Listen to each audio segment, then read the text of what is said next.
आज के इस वीडियो में हम जानने वाले हैं कि साल 2025 में पड़ने वाली, मनोरथों को पूर्ण करने वाली, संतान प्राप्ति और सर्व कल्याण देने वाली पुत्रदा एकादशी किस दिन पड़ने जा रही है, 4 अगस्त या 5 अगस्त। इस बार एकादशी तिथि को लेकर लोगों के बीच काफी असमंजस की स्थिति बनी हुई है। कोई कह रहा है कि एकादशी 4 अगस्त को है तो कोई 5 अगस्त बता रहा है, क्योंकि जब भी एकादशी तिथि आती है तो उसे अक्सर 2 दिन मनाया जाता है, एक दिन साधु संतों के लिए और दूसरा दिन गृहस्थ लोगों के लिए। ऐसे में हम हमेशा की तरह इस बार भी वैदिक दृक पंचांग समेत अन्य सभी प्रामाणिक पंचांगों के आधार पर आपके लिए सही तिथि लेकर आए हैं, ताकि आप स्पष्ट रूप से जान पाएं कि आपको एकादशी व्रत किस दिन रखना है, कैसे रखना है और इस व्रत के दौरान किन नियमों का पालन करना है। साथ ही हम यह भी जानेंगे कि यह व्रत कब और कैसे रखा जाए, किन बातों का विशेष ध्यान रखना है और किस प्रकार के उपाय करने चाहिए, ताकि संतान के जीवन में कभी कोई कष्ट न आए। और जिन बहनों को पुत्र प्राप्ति की विशेष कामना है, उनके लिए भी हम इस वीडियो में बहुत ही असरदार उपाय लेकर आए हैं। इसके अलावा सावन के इस अत्यंत पवित्र महीने की एकादशी के दिन कौन सी चीजें खाना है और कौन सी चीजें भूलकर भी नहीं खानी चाहिए, यह भी हम जानेंगे। साथ ही इस दिन आपको कौन से कार्य जरूर करने चाहिए और कौन से ऐसे कार्य हैं जो इस दिन भूलकर भी नहीं करने चाहिए। इसलिए दोस्तों, इस वीडियो को शुरू से लेकर अंत तक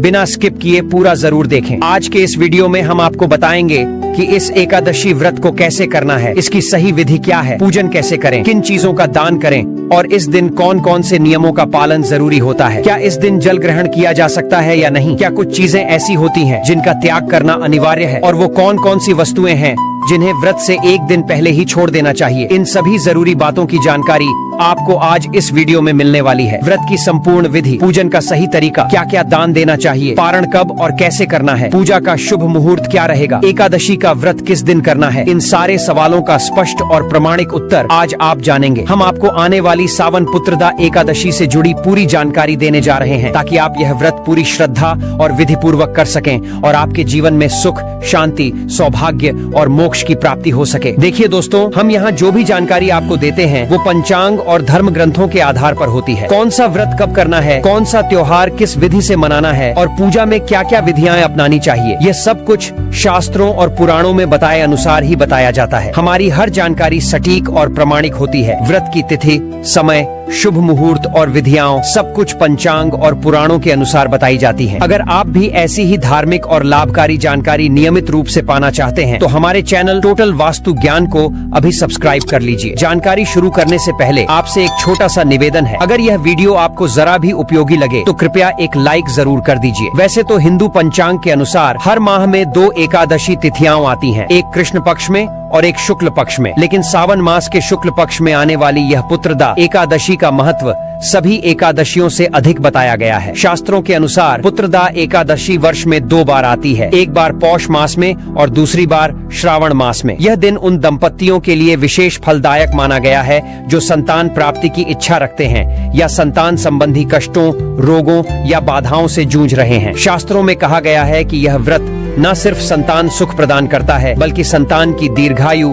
आरोग्य और उज्जवल भविष्य की नींव भी रखता है। पद्म पुराण में इस एकादशी की महिमा का वर्णन करते हुए कहा गया है, एकादशातु या प्रोक्ता पुत्रदा नाम विशुता सा पुत्रार्थ प्रयुक्ता च सर्व पाप प्रमुच्यते। अर्थात जो एकादशी पुत्रदा नाम से जानी जाती है, यदि उसे संतान प्राप्ति की कामना से किया जाए तो वह समस्त पापों से मुक्ति दिलाकर मनवांछित फल देती है। इस दिन व्रत रखकर भगवान श्री हरि विष्णु और माता लक्ष्मी की विधिवत पूजा अर्चना करने से न केवल भगवान विष्णु और लक्ष्मी जी की कृपा प्राप्त होती है, बल्कि भगवान भोलेनाथ और माता पार्वती की भी विशेष कृपा भक्तों को मिलती है। इसीलिए इस एकादशी को मोक्ष प्रदायिनी एकादशी भी कहा जाता है। सावन माह की यह एकादशी सभी पापों को हरने वाली और सभी सुखों को देने वाली मानी गई है। शास्त्रीय मान्यता है कि जो भी व्यक्ति इस व्रत को श्रद्धा, भक्ति और नियम पूर्वक करता है, उसे जीवन में सभी भौतिक सुख सुविधाएं, संतान सुख और आध्यात्मिक उन्नति सहज रूप से प्राप्त होती है। इस दिन क्या खाना है और क्या नहीं, इसका विशेष ध्यान रखें। इस व्रत की विशेषता बताते हुए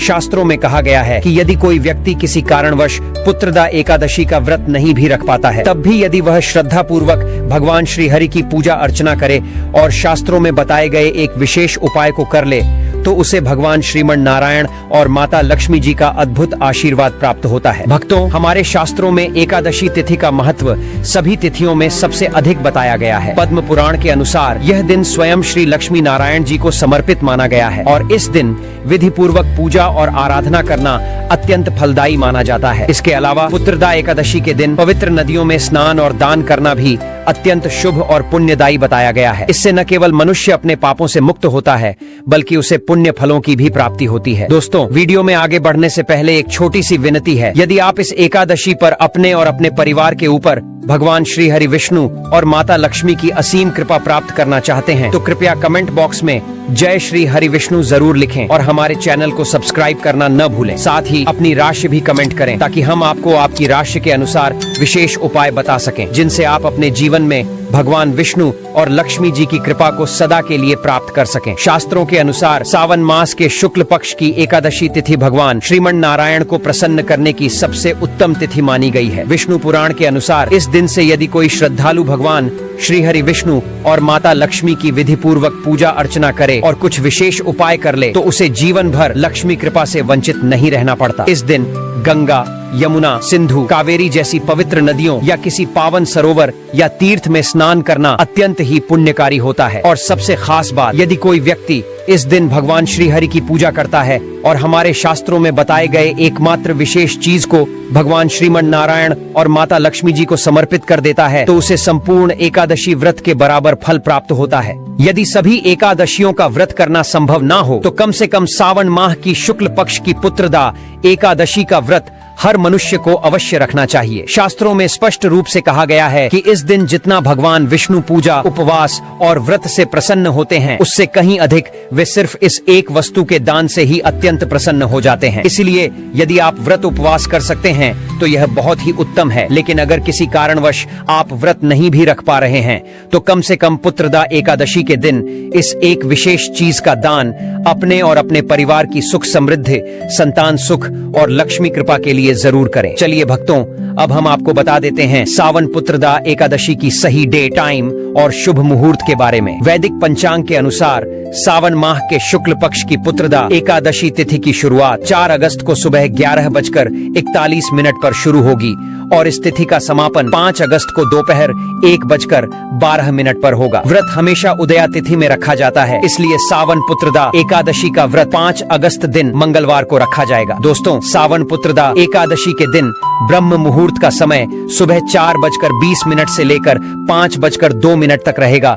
और अभिजीत मुहूर्त दोपहर 12 बजे से लेकर 12:54 तक रहेगा। अब बात करें व्रत के पारण की, तो एकादशी व्रत का पारण द्वादशी तिथि पर किया जाता है। इसलिए जो लोग 5 अगस्त को सावन पुत्रदा एकादशी का व्रत करेंगे, उनका पारण 6 अगस्त को होगा और पुत्रदा एकादशी व्रत के पारण का मुहूर्त सुबह 5:45 से लेकर सुबह 8:26 के बीच रहेगा। इस समय में आप पारण करके व्रत को पूरा कर सकते हैं। इस समय भगवान श्री हरि विष्णु और माता लक्ष्मी जी की पूजा करके अन्न और धन का दान कर व्रत तोड़ा जाएगा। इससे न सिर्फ व्रती को संपूर्ण व्रत का फल प्राप्त होता है, बल्कि भगवान श्रीमन नारायण, माता लक्ष्मी, भगवान भोलेनाथ और माता पार्वती चारों की विशेष कृपा भी मिलती है। और देखिए दोस्तों, इस बार की एकादशी मंगलवार के दिन पड़ रही है, जो कि बजरंगबली हनुमान जी का प्रिय दिन माना जाता है। शास्त्रों में कहा गया है कि जब भी एकादशी तिथि मंगलवार को पड़े, तो उस दिन शाम के समय तुलसी के पौधे के नीचे देसी गाय के दूध से बने घी का दीपक अवश्य जलाना चाहिए। ऐसा करने से व्यक्ति का दुर्भाग्य सौभाग्य में बदल जाता है। साथ ही इस दिन भगवान शिव के मंदिर जाकर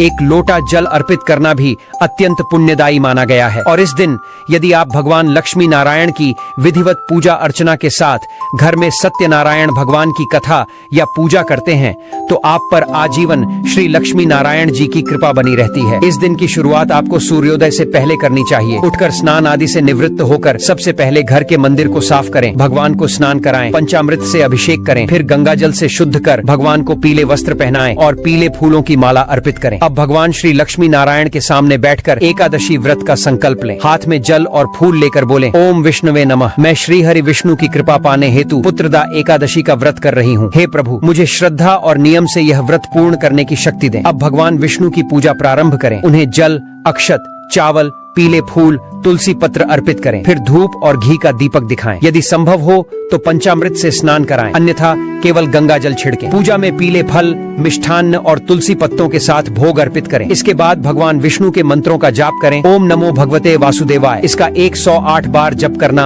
अत्यंत फलदायक होता है। आप चाहें तो विष्णु चालीसा या विष्णु सहस्त्र नाम का पाठ भी कर सकते हैं। दिन भर व्रत रखें। यदि आपने निर्जल, फलाहार या एक भुक्त एक समय भोजन का संकल्प लिया है तो उसी अनुसार व्रत का पालन करें। पूरे दिन का व्रत पूर्ण करने के बाद भगवान को भोग अर्पित करें और आरती करें। अब आइए जानते हैं सावन पुत्रदा एकादशी की भी पूजा विधि, क्योंकि कई स्थानों पर इसे भी इसी रूप में जाना जाता है। सुबह उठकर हाथ में जल लेकर संकल्प लें कि आप इस व्रत का पालन पूरी श्रद्धा से करेंगे। फिर स्नान करें, सूर्य देव को काले तिल डालकर अर्घ्य दें। यह उपाय विशेष रूप से जीवन में चल रही परेशानियों और बाधाओं को दूर करता है। रात्रि को भगवान विष्णु का ध्यान करते हुए जागरण करें। भजन कीर्तन और मंत्र जाप के साथ यह रात भगवान को समर्पित करें। अगले दिन यानी द्वादशी को प्रातः स्नान कर तुलसी को जल चढ़ाएं, भगवान को भोग लगाएं, फिर ब्राह्मण या जरूरतमंद को भोजन और यथाशक्ति दान दें। इसके पश्चात पारण करें, यानी हल्का सात्विक भोजन ग्रहण कर व्रत पूर्ण करें। इस दिन लहसुन, प्याज जैसे तामसिक भोजन का त्याग करें, ना बनाएं ना खाएं। और याद रखें, पुत्रदा एकादशी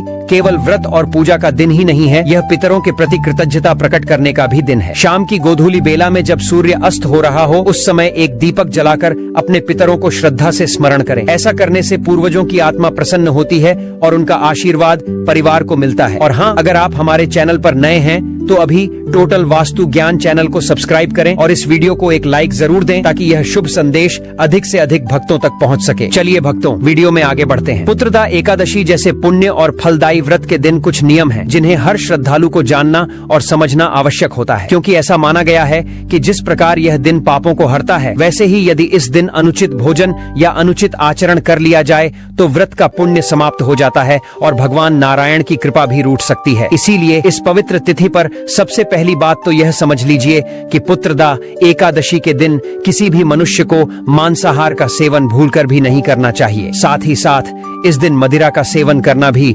महापाप की श्रेणी में आता है। अब हो सकता है कि आप में से कुछ लोग यह बात पहले से जानते हों, लेकिन अधिकांश हिंदू भाई बहनों को यह नहीं ज्ञात होता कि इस दिन कुछ ऐसी सामान्य दिखने वाली वस्तुएं हैं जिनका सेवन करना शास्त्रों में वर्जित बताया गया है। भक्तों, अगर आप व्रत रखते हैं तो यह अत्यंत शुभ बात है, परंतु यदि किसी कारणवश आप व्रत नहीं भी कर पा रहे हों या आपके घर में कुछ सदस्य ऐसे हों जो व्रत नहीं रखते, तो उन्हें भी इस दिन कुछ खास वस्तुएं जैसे बैंगन की सब्जी, मसूर की दाल, मूली, प्याज, लहसुन, शलजम, गोभी और सेम जैसी चीजों का सेवन नहीं करना चाहिए। ये सारी वस्तुएं तमोगुणी होती हैं और इनका सेवन एकादशी तिथि में शास्त्रों में मांस के समान दोषपूर्ण बताया गया है। इतना ही नहीं, शास्त्रों के अनुसार इस दिन इन चीजों को छूना भी नहीं चाहिए। इसलिए यदि आप व्रत नहीं भी कर रहे हैं तो भी सात्विकता का पालन करें और इन सभी खाद्य पदार्थों से दूर रहें। विशेषकर सावन के महीने में तो सात्विक जीवन शैली को और अधिक महत्व दिया गया है। अब बात करें उन लोगों की जो पान, गुटखा, सिगरेट, तंबाकू या अन्य किसी भी प्रकार की नशीली चीजों का सेवन करते हैं, तो उन्हें कम से कम इस एकादशी के दिन तो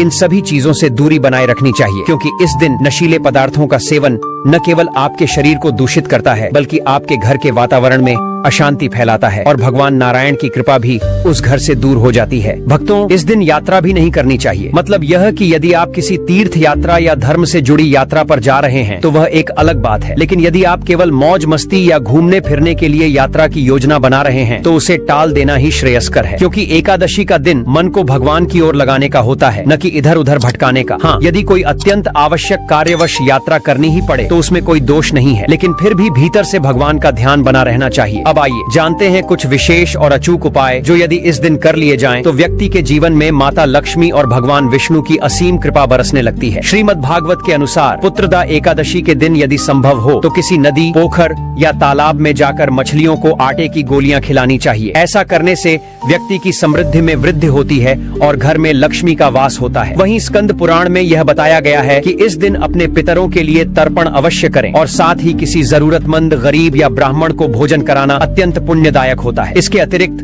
शिव महापुराण में यह बताया गया है कि सावन के शुक्ल पक्ष की एकादशी यानी पुत्रदा एकादशी जैसे शुभ अवसर पर भगवान शिव के शिवलिंग पर एक लोटा जल अर्पित करना अत्यंत फलदायी माना गया है। और शाम के समय शिव मंदिर जाकर शिवलिंग के समक्ष एक घी का दीपक अवश्य जलाएं। भक्तों, कहा जाता है कि केवल एक बार शिव मंदिर में दीपक जलाने से कुबेर को धन और समृद्धि का वरदान प्राप्त हुआ था। तो सोचिए, जब आप अपने और अपने पूरे परिवार के नाम से दीपक जलाएंगे तो भगवान शिव की कृपा कितनी विशाल होगी। अब हम विस्तार से जानते हैं कि इस अत्यंत शुभ और पुण्यदायक तिथि पुत्रदा एकादशी के दिन किन वस्तुओं का दान करना चाहिए, किन का नहीं करना चाहिए और किन कार्यों से बचना चाहिए। भक्तों, यह दिन केवल एक तिथि नहीं है, यह एक ऐसा अवसर है जो हमें आत्मचिंतन, आत्मनिरीक्षण और आत्म सुधार का अवसर देता है। पुराणों के अनुसार इस दिन जो भी व्यक्ति सच्चे हृदय से दान करता है उसके सभी पाप नष्ट हो जाते हैं और उसे उत्तम लोकों की प्राप्ति होती है। इस दिन प्रातः काल स्नान आदि के पश्चात भगवान विष्णु की पूजा करें और फिर दान करें। परंतु दान करने से पूर्व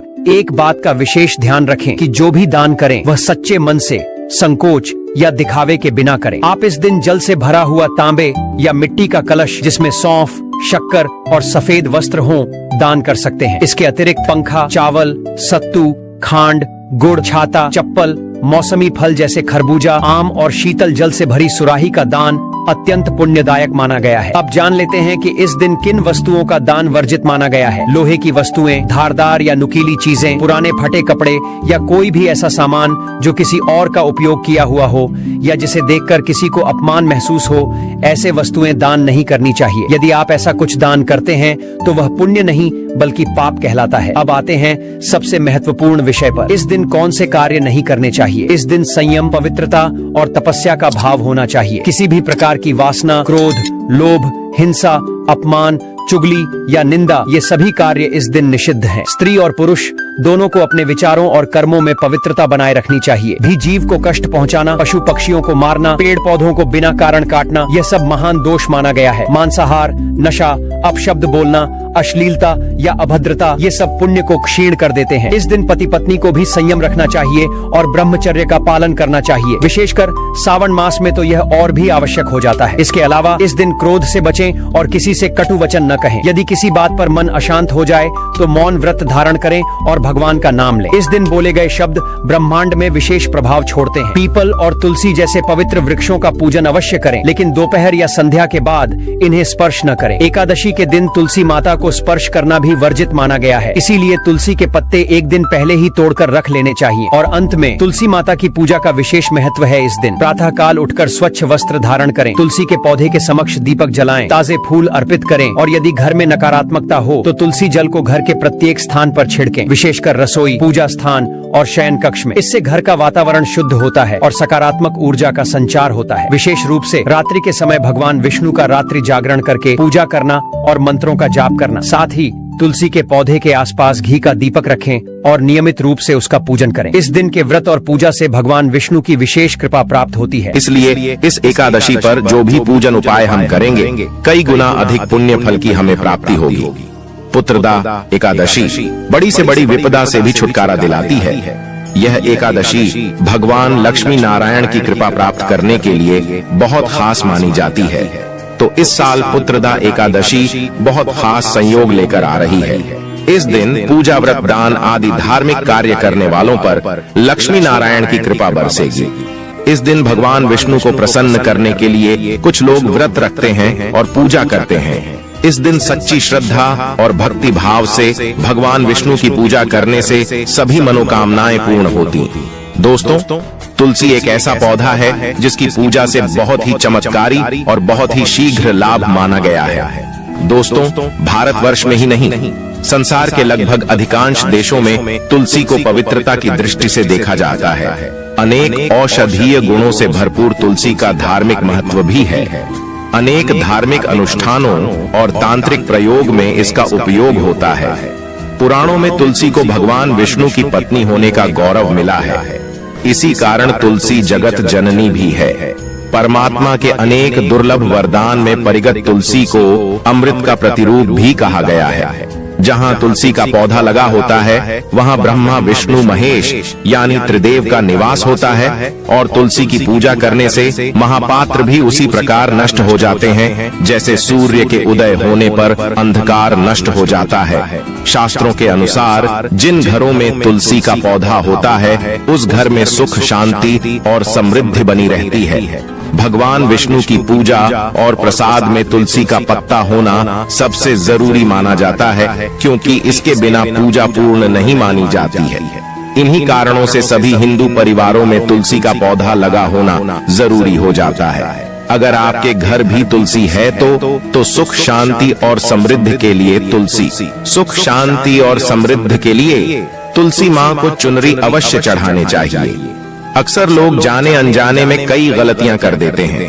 वे तुलसी का पौधा तो लगा लेते हैं लेकिन तुलसी माँ को चुनरी नहीं उड़ाते, जिसके कारण उन्हें फलों की प्राप्ति नहीं हो पाती।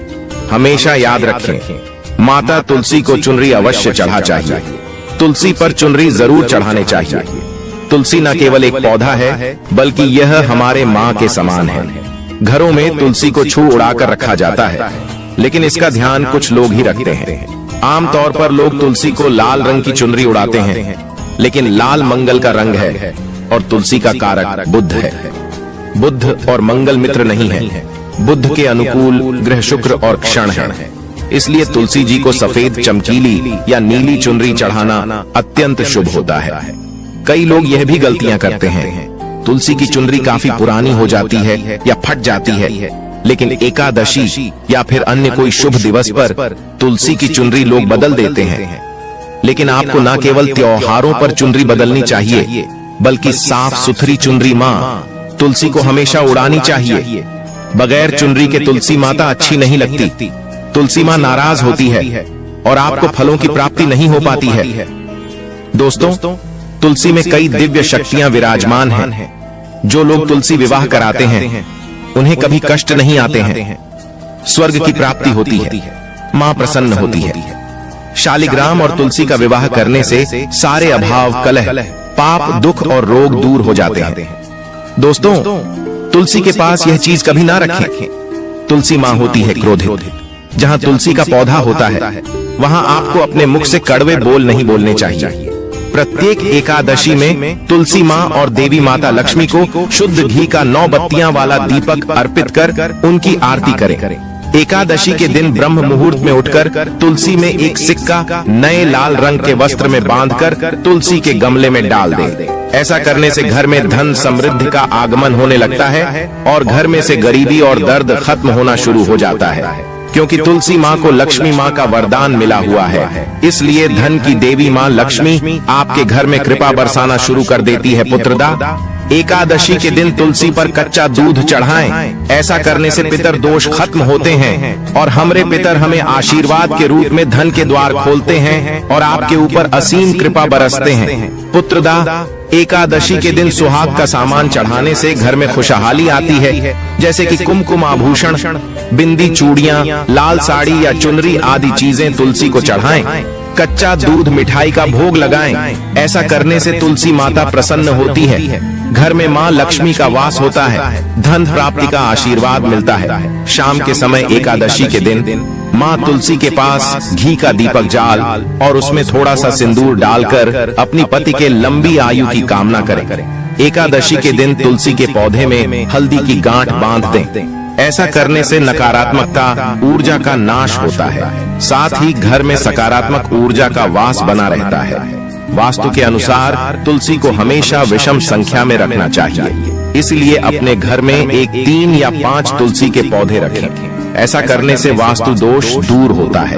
अगर आपके घर में तुलसी का पौधा नहीं है तो इस दिन तुलसी का पौधा लाना शुभ होता है। साथ ही इस दिन विधि विधान से की गई पूजा बहुत फलदायक सिद्ध होता है। इसलिए इस एकादशी के दिन अगर आपके घर में तुलसी का पौधा नहीं है तो पुत्रदा, एकादशी के दिन तुलसी माँ की अपने घर ले आए। ज्यादातर घरों पर रामा तुलसी ही लगाई जाती है, जो हरे रंग की होती है। इस तुलसी के पौधे को उज्ज्वल तुलसी, श्री तुलसी और लकी तुलसी भी कहा जाता है। कहते हैं रामा तुलसी घर में लगाने से सारे कष्ट दूर होते हैं और सुख, समृद्धि और खुशहाली घर में आती है। इस दिन आटे के दीपक को सबसे ज्यादा शुभ और पवित्र माना जाता है। आटे का दीपक तुलसी के नीचे जलाने से माँ लक्ष्मी के साथ माँ अन्नपूर्णा का आशीर्वाद मिलता है। अगले दिन इस दीपक को गाय को खिला दें। इस उपाय से शुभ फल के साथ आर्थिक स्थिति भी मजबूत होगी। और इस दिन तुलसी पर यदि आप घी का दीपक लगा रहे हैं तो उसे लगाने से पूर्व उसमें थोड़ा सा अक्षत डालें और दिया जलाएं। इस उपाय से दरिद्रता दूर भागती है और माँ लक्ष्मी प्रसन्न होती है। पुत्रदा एकादशी के दिन लाल कपड़े में तुलसी के पत्ते लपेटकर घर की तिजोरी में रखें। फिर एकादशी की पूजा के दौरान उन पत्तों को मां लक्ष्मी एवं भगवान विष्णु के चरणों में अर्पित करें। इसके बाद तुलसी के पत्तों के साथ 1 रुपए का सिक्का लाल कपड़े में लपेटकर अपने पर्स में रख लें। इससे धन लाभ के योग बनने लगेंगे। किसी भी एकादशी के दिन तुलसी के पत्ते तोड़ने निषेध होता है।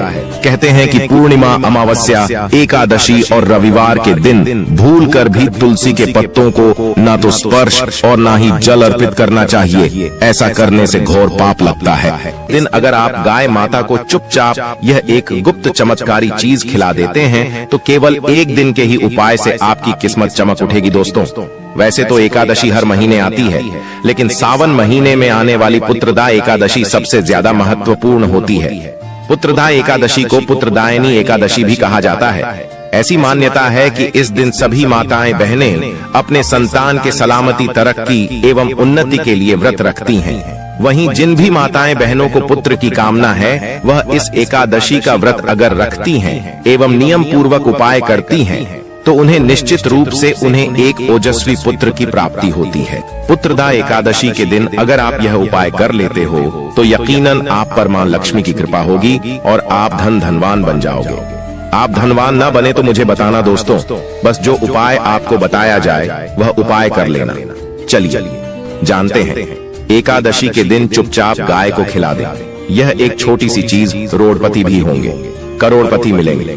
सभी संकट और कष्टों से मुक्ति, मृत्यु दंड, पितृदोष तुरंत होगा खत्म। पूरे साल आपके भरे रहेंगे। अन्न धन के भंडार यूं कहे कि आपकी 7 पुश्ते तक करेंगे। रुपयों पैसों पर राज्य दोस्तों, 7 पीढ़ियों तक बैंक बैलेंस बढ़ता चला जाएगा। सभी भी दुख, दर्द, संकट, कष्ट है वह दूर हो जाएंगे और सभी सुख आपके कदमों में आ जाएंगे। सभी सुख आपके कदम चूमेगी। यदि आप यह एक छोटी और खास चीज चुपचाप गाय को खिला देते हैं तो तत्काल गरीबी आपके जीवन से खत्म हो जाएगी। यूं कहे व्यक्ति रंग से राजा बन जाता है और 33 कोटि देवी देवताओं को धारण करने वाली गौ माता की भी कृपा व्यक्ति पर आजीवन बरसती है। व्यक्ति के घर में कभी भी अनंत धन, वस्त्र कमी नहीं होती है। धन के भंडार व्यक्ति के घर में भरे रहते हैं। व्यक्ति के जीवन से तत्काल गरीबी खत्म हो जाती है। तो दोस्तों, कौन कौन से वे गाय से जुड़े खास और महत्वपूर्ण उपाय हैं जिन्हें यदि आप एकादशी के दिन कर लेते हैं तो दोस्तों यकीन मानिए आपके घर में अन्न धन के भंडार सदैव भरे रहेंगे। जो भी जीवन के दुख, दर्द, संकट, कष्ट है वह सभी दूर हो जाएंगे। इस वीडियो में हम आपको उसी एक खास और महत्वपूर्ण चीज के बारे में बताएंगे, क्योंकि आपको एकादशी के दिन गाय को जरूर खिलानी है। तो दोस्तों, अपने फायदे के लिए पूरा वीडियो देखना। एकादशी पर आटे की 11 लोई बनाकर उनके ऊपर हल्दी लगाएं। इसके बाद गाय को खिलाएं। हर एक लोई को खिलाते समय गाय के सिंघवाल आपके जीवन में खुशियां ही खुशियां होंगी। और पुत्रदा एकादशी पर आप 7 बार गाय की परिक्रमा भी कर लें तो आपके समस्त काम होंगे। और एकादशी पर साथ ही साथ आप गाय को जब भी रोटी दे, रोटी पर या तो आप थोड़ी हल्दी लगा लें या थोड़ा गुड़ रख लें। अगर गुड़ ना हो तो आप थोड़ा घी रख सकते हैं। दोस्तों, गाय को कभी भी सूखी हुई रोटी ना खिलाएं। सूखी हुई रोटी का मतलब गाय को रोटी खिलाएं, उस पर कुछ न कुछ रखकर खिलाएं। हल्दी रख लें, गुड़ रख लें, मिश्री, घी या जो भी रख लें, मतलब खाली नहीं खिलानी है। इतना करने मात्र से आपके जीवन के सभी दुख, दर्द समाप्त हो जाए। चलिए दोस्तों, इसी के साथ अब हम जानते हैं कि वो कौन सी अगली चीजें हैं जिन्हें कि आपको गाय माता को इस सावन मास की एकादशी तिथि यानी कि पुत्रदा एकादशी के दिन खिलानी है। और दूसरी आती है सावन मास में। और जैसा कि इस एकादशी के नाम से ही पता चलता है, पुत्रदा एकादशी मतलब पुत्र देने वाली, एकादशी पुत्रदयनी एकादशी मतलब जिन माता बहनों को पुत्र नहीं हो रहा हो, संतान चाहती हो, अपना वंशज चाहती हो, उन्हें संतान प्राप्ति की कामना है या विशेषकर पुत्र प्राप्ति की कामना है, उन्हें पुत्रदा एकादशी का व्रत अवश्य करना चाहिए। शास्त्रों के अनुसार जो भक्त एकादशी का व्रत धारण करते हैं, विधि विधान से भगवान श्री हरि विष्णु की पूजा करके उनसे प्रार्थना करते हैं, तो उन्हें भगवान भोलेनाथ और भगवान श्री हरि विष्णु की कृपा से उत्तम और योग्य संतान की प्राप्ति अवश्य होती है। इसीलिए दोस्तों, इस दिन का महत्व बहुत ही ज्यादा बड़ा होता है, क्योंकि यह एकादशी श्रावण महीने में पड़ रही है। और इस दिन एक छुटकी हल्दी वाला उपाय आप लोगों को जरूर करना चाहिए, जो कि पंडित जी ने अपनी अभी की कथा में ही बताया हुआ है। तो दोस्तों, इस उपाय को आपको किस प्रकार करना है, कब करना है, कौन से स्थान पर करना है और उपाय को करते समय आपको किन किन बातों का ध्यान रखना है, यह सारी जानकारी हम आपको इस वीडियो में देंगे। तो चलिए दोस्तों, उपाय को शुरू करते हैं। देखिए, यह दिन इतना इम्पोर्टेंट होता है, इतना महत्वपूर्ण होता है। देखा गया है कभी कभी जप तप क्रिया साधना, यहाँ तक कि बड़े बड़े पूजा पाठ अनुष्ठान से जो मनोकामना पूर्ण नहीं होती है, वह पुत्रदा एकादशी के दिन एक छोटे से उपाय करने से ही आपकी मनोकामना पूर्ण हो जाती है। और बहुत सारे लोगों ने इस उपाय को किया भी है और उनको इस उपाय को करने का फल भी जरूर मिला है। अगर आप लोग भी इस उपाय को एकादशी के दिन करना चाहते हैं, तो आप इस उपाय को पहले अच्छे से समझ लेना, सुन लेना, उसके बाद करना। आपको इस उपाय का फल जरूर मिलेगा। और इस उपाय को करने से आपके घर में चाहे किसी भी प्रकार की दुख दहक या परेशानी और समस्या क्यों ना चल रही हो, आपको उसका कारण भी नहीं पता है कि भाई यह समस्या किस कारण से चल रही है, उसका कुछ भी कारण हो सकता है। जैसे आपके पितृ आपसे नाराज हो सकते हैं, या किसी भी तरह का राहु दोष, मंगल दोष भी हो सकता है, और भी बहुत तरह के दोष होते हैं, कुछ भी हो सकता है। पर आपको इस उपाय को करने के लिए अपने दोष को पता लगाने की भी जरूरत नहीं है। एकादशी के दिन इस एक चुटकी हल्दी वाला उपाय को आप लोगों को कर लेना है। दोस्तों, अब समझते हैं इस वाले उपाय को हमें करना किस समय है। तो सबसे पहली बात दोस्तों, हम समझते हैं कि यह हल्दी वाला उपाय करना किसको है। तो देखिए, यहाँ पर सीधी सी बात है कि यह हल्दी वाला उपाय जो है, ये किस लिए किया जा रहा है। ये आपके मन में जितने भी इच्छाएं हो, जितनी भी कामना या जो भी मनोकामना हो, उसको पूर्ण करने के लिए किया जा रहा है, या आपके जीवन में जो दुख और परेशानियां हैं उनको दूर करने के लिए किया जा रहा है, या आपका कोई बड़ा काम है जो लंबे समय से अटका हुआ है, बिल्कुल भी नहीं हो पा रहा है, आप उसके लिए इस उपाय को कर सकते हो।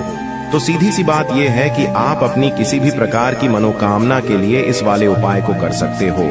तो यह उपाय वह व्यक्ति कर सकता है जिस व्यक्ति को अपनी किसी भी प्रकार की मनोकामना भगवान शिव जी यानी अपने भोले भंडारी से पूर्ण करवानी हो।